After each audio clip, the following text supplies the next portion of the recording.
उद्या महाशिवरात्र आहे आणि 12 ज्योतिर्लिंगांपैकी 5 ज्योतिर्लिंग हे महाराष्ट्रामध्ये असून यापैकी परळी वैजनाथ, भीमाशंकर पुणे, त्र्यंबकेश्वर नाशिक, कृष्णेश्वर वेरूळ छत्रपती संभाजीनगर आणि औंढा नागनाथ हिंगोली।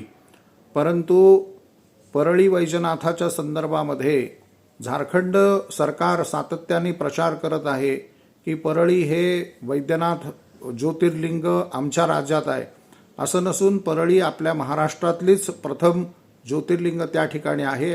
पंचम ज्योतिर्लिंग त्या ठिकाणी त्याला मानलं जातं आणि महाराष्ट्रातीलच परळी वैजनाथ हे प्रमुख ज्योतिर्लिंग आहे। त्याचं प्रमाण असं आहे की आचार्य प्रथम शंकराचार्य आद्य शंकराचार्यांनी जी दिग्विजय यात्रा केलेली होती त्या यात्रेच्या निमित्ताने त्यांनी महाराष्ट्रातल्या परळी वैजनाथला दर्शन केलंय आणि ती यात्रा पूर्ण केलेली आहे।